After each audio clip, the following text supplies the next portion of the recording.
if you have a setback in your journey and you look at it as, oh, it's just a temporary setback, this happened, and that's okay, I'll keep moving forward, your journey will continue, and you will still continue to build good habits without, having that burnout effect or the possibility of stopping. Today, I want to talk about habit change and staying strong through those habits, through the changes.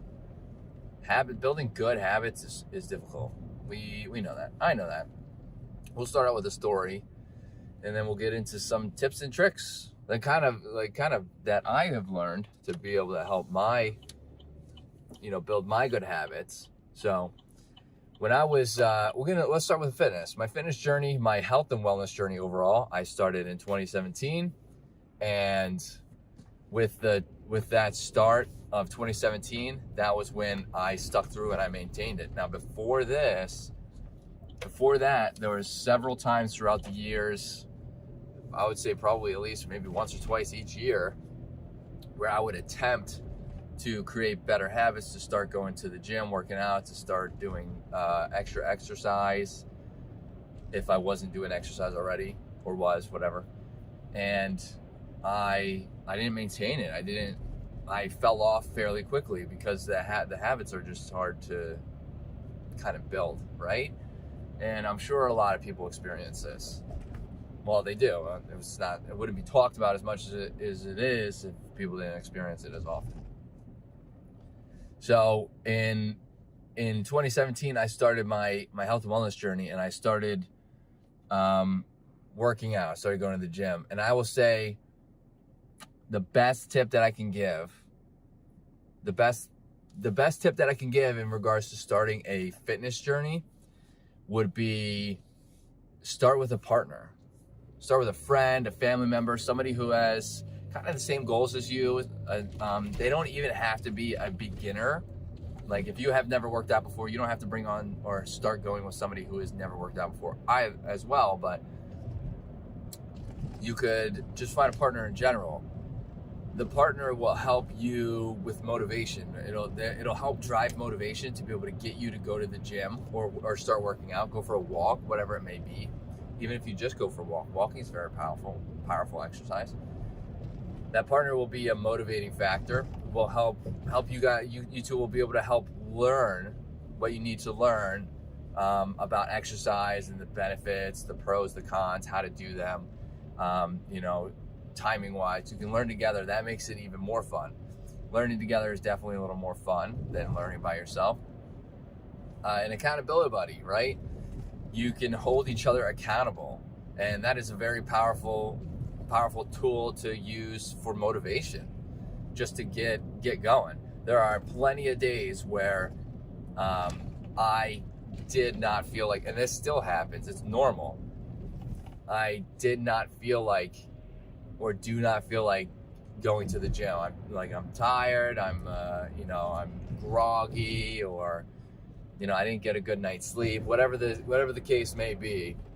But I also know at the same time that if I just get up and go to the gym and get my workout in, even though it's going to be really hard to get there, the moment I get there and I start working out, I'm going to feel much better. I'm going to be happy that I did it. My mood's going to be better. And overall, it's going to improve my mood for the rest of the day. Whereas if I just don't do it, and this happens sometimes, I kind of dwell on it. Like, oh man, maybe I should have went, or, I wanted to go, but I just didn't. So, getting over those humps sometimes, especially with having an accountability buddy, will help you get past that so that you don't have to necessarily do it yourself.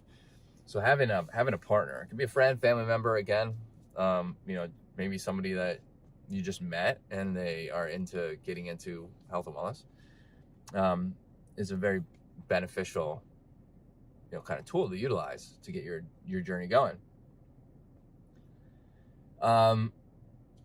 Habits in regards to nutrition and, like other habits like sleep that, we'll go over the health and wellness kind of triangle here. Nutrition is a little harder to get into, I would say. It's not. It takes. I feel like it takes a little more effort because the amount of information out there in regards to everything, including exercise and nutrition, is a ton. But nutrition habits are kind of harder to break, I feel like. This is my personal opinion. I've had difficulty breaking nutrition habits in the past. I'm still currently working on trying to, break off my bad habit of eating, sweets more often than I probably should. I have a sweet tooth. I love chocolate.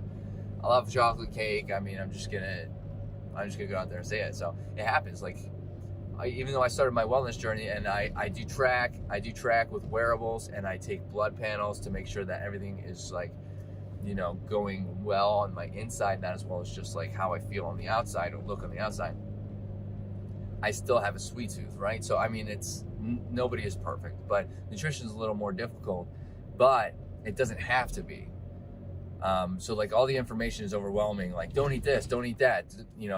Eat this as a snack, eat that as a snack, and then when it comes down to it, the stress may become overbearing. This happens to me sometimes, and you just grab something that's quick and easy, even though it might not be the healthiest option. Take baby steps, right? I say this time and time again. You got to take baby steps towards your journey, your goals, and your journey.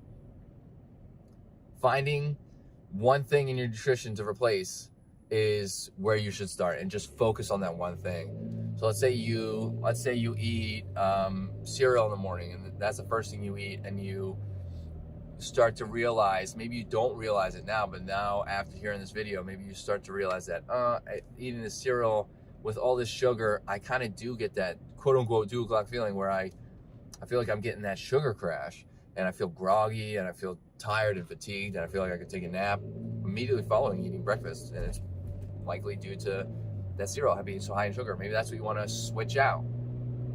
Switch that out. Find something. It could be oats. I make my own oatmeal, fairly easy to do. I'll have to write this somewhere. You can just do eggs. You can put avocado on the eggs and avocado. There are a lot of options in the morning that would be healthier than cereal. And even in the aspect of quickness. So like there can be grab and go items that are more healthy than cereal for sure. Do a little bit of research, try different things. Like, don't try one thing and then be like, oh, this isn't working, I'm gonna go back to cereal. Try a couple of different things, and take baby steps. Like, maybe instead of eating cereal every single morning, cut out the cereal 2 times of the week. So instead of 7 days a week, you're eating it only 5 days a week, and then the 2 other days you're trying something new until you find something that you really enjoy replacing that with, and you don't get that groggy, crashing feeling afterwards.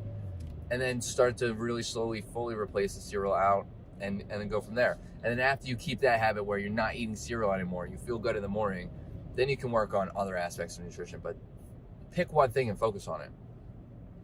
I think that is probably the most important thing, and that's what builds good habits, is to pick one thing and focus on it. You don't want to try to overwhelm yourself with all of this extra information and all of these habit changes at once in regard to your health and wellness, because that will become you'll burn. I know you'll get burnt out, and you'll have less desire to move forward. You might revert back to bad habits, and that would kind of put a damper in the journey, right? Which dampers in the journey are normal.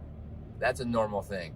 Anytime you have a setback, it's only a temporary setback unless you make it a permanent one. If you have a setback in your journey, and you look at it as, oh, it's just a temporary setback, this happened, and that's okay, I'll keep moving forward, your journey will continue, and you will still continue to build good habits without having that burnout effect or the possibility of stopping the journey as a whole, because now you're putting it into a positive light. Positivity will help you to move forward as well. So I hope you learned something new in this video. If you have any tips or tricks of your own, let me know in the comments. I would love to hear them. If you like what you saw, hit that subscribe button and hit that like button on this video. It greatly helps out the channel. And I hope to see everybody in the next video. Later, dreamers.